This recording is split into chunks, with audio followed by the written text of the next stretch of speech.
Magandang umaga mga kapatid, no? Gusto ko lang i-share sa inyo itong ginagawa kong motor.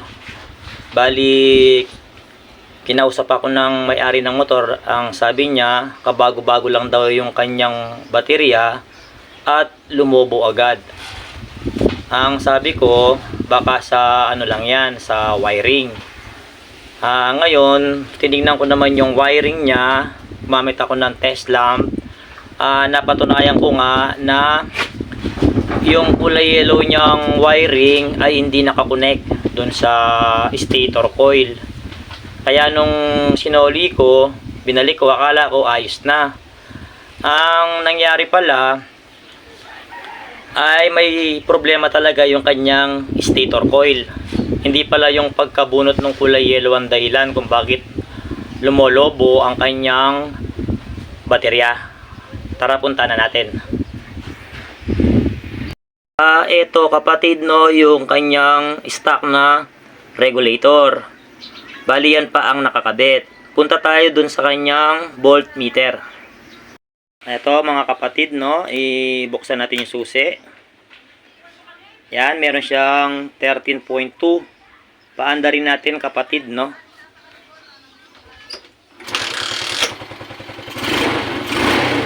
Yan mga kapatid, oh.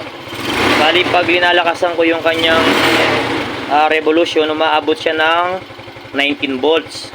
Sapat na yan mga kapatid para masira ang baterya, para lumobo ang baterya. Kasi ang normal lang dapat niyan ay 12, 13 hanggang 14, 14.1 ganyan ang normal.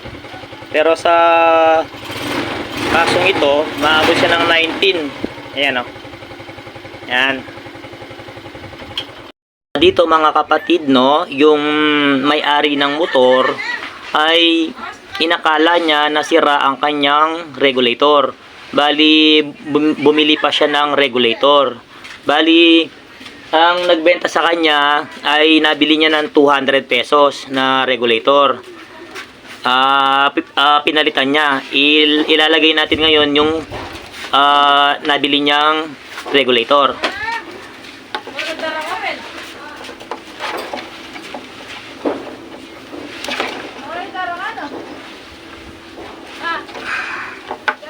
Ayan mga kapatid, no, yan yung nabili niyang regulator.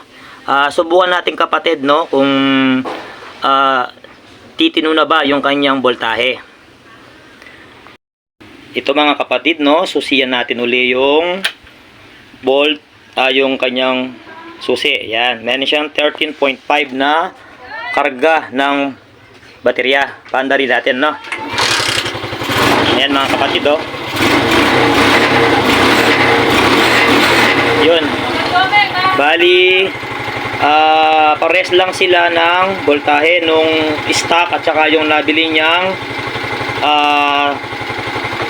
200 pesos na regulator. Yan. Bali, tapos ngayon meron pa akong dalang isang regulator na pangsusubok pa natin. Kunin ko yung aking regulator na local lang, no.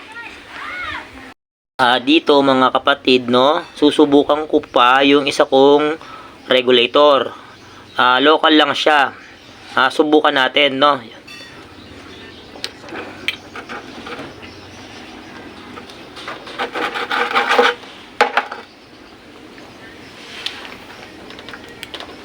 Yan.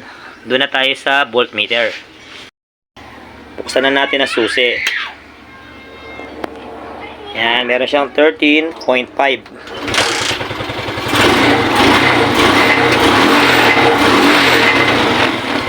Ayan mga kapatid, no, pang ilang regulator na yan, pangatlo na yan. Parehas lang sila na ilinalabas na voltahe, 19 plus na volt. Yan. Ayun mga kapatid, no, nakatatlong regulator tayong testing. Pero ang voltahe niya ay para-parehas lang na 19 plus pag nag-rev ka ng silinyador. Ano ba ang sira dun sa o ano bang problema dun sa motor na yon. Base sa aking experience, ang may problema doon ay yung kanyang stator. Bali, tumaas na yung kanyang resistance. Bali, yung resistance niya hindi na kayang anuhin ng regulator. Base lang ito sa aking experience, no? Hindi naman tayo magaling, hindi naman tayo expert. Base lang sa ating experience, na pang ilang experience ko na rin kasi yan, na experience ko ng mga ganon, na ang may diferensya doon ay yung kanyang stator coil, yung kanyang coil na bali yung kanyang resistance ay nagbago na, hindi na nagbago na doon sa dati o doon sa tamang resistance. Bali tumaas siya, kaya yung mataas yung pumapasok na resistance, yung power doon sa regulator, kaya yung regulator naglalabas din siya ng mataas na voltahe. Ano lang to, no, half wave lang siya. Kaya nalaman kong mataas na yung kanyang resistance, hindi man ako gumamit ng voltmeter. Ang pinantest ko lang ay yung test lamp. Ang nangyari, napupundi pag nagtadyak ka ng, pag pinaandar mo siya, napupundi yung mga bulb, napupundi yung test lamp. Kaya nasabi kong mataas na yung kanyang resistance, yung kanyang stator. Kaya hindi pa full wave yun, half wave pa lang, pero namumundi na siya ng bulb. Hindi kasi normal yun. Kaya ang gagamitin nating rito, regulator, yung pang full wave. Kaya niyang tumanggap ng resistant na malakas, kasi nga pang full wave siya. Palitin na natin. Eto na mga kapatid, no? Bali, papalitan na natin yung kanyang regulator charger. Papalitan natin siya ng pang full wave. Eto. Basta't gumamit kayo ng pang full wave na regulator, 6 pins. So, basta pang full wave, no? Kasi itong mga full wave na to ay kaya niyang tumanggap ng mataas na resistance. Hindi siya mag-over voltage. Ayan, nilagay na natin, no? Tsaka subukan natin. Eto na mga kapatid, no? Nailagay ko na yung kanyang connection. Ayan, o, nailagay na natin. Ayan. Subukan na natin. Eto kapatid, no? Subukan na natin. On ko yung susi. Ayan. Paandarin ko yung motor. Ayan. Pasensya na kayo, magalaw, no? Ayan ngayong kanyang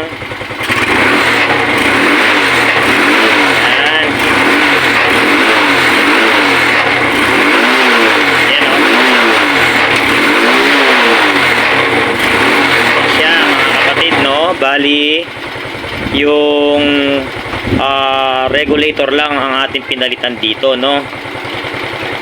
Nagnormal siya. Dati pag piniga natin ng ganun, umaabot siya ng 19 plus na volt. Ngayon kahit anong piga natin ay 14 volts lang siya, 14.1. Yan, bali yun lang kapatid, no? Yun lang yung pinalitan natin na pang full wave lang na regulator. Salamat sa panonood.